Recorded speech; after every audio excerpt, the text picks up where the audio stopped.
Hello guys and good day! Isa na namang mapagpalang araw sa ating lahat.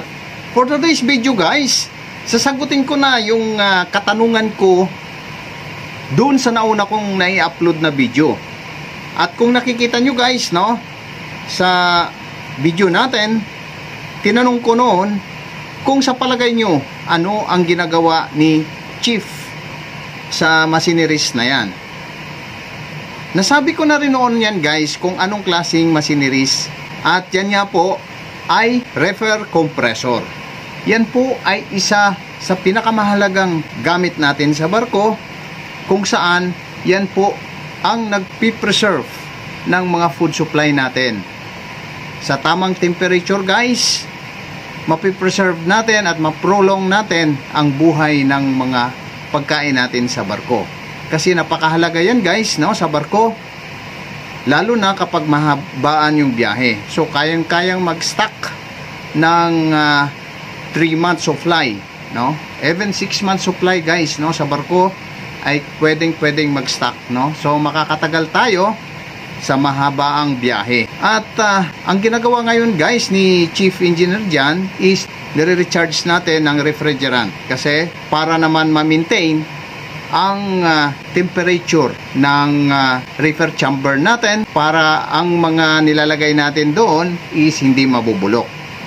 Ang reefer chamber natin guys ay segregated dyan guys. Unang-una sa lobby, pagpasok mo pa lang. Pangalawa, yung vegetable natin nakahiwalay din. Pangatlo, yung meat room natin guys, no, nakahiwalay din. At saka yung fish, no, so nakahiwalay din. May kanya-kanya sila guys na lagayan para naman di sila mabubulok or masira. May kanya-kanya kasi silang temperature yan guys, mini-maintain. Kaya kailangan 24/7 in good working condition. Kailangan, no, namomonitor natin yan lagi guys, kasi diyan nakasalalay ang buhay ng pagkain ng taga-barko. So, yan guys yung kasagutan doon sa tinatanong ko sa nauna kong video. At syempre, looks like walang nakahula sa aking katanungan. Anyway guys, isang paraan lang yun guys. Syempre, no, hindi naman kayo guys familiar pagdating sa mga machineries. At yung makarelate lang yan siguro guys ay mga taga-barko din. Pero binibigyan ko lang din kayo guys ng idea kung saan gamit yung machineries na yan. Okay guys? Hoping guys na nabigyan ko naman kayo ng kaunting kaalaman, no, sa video nating ito.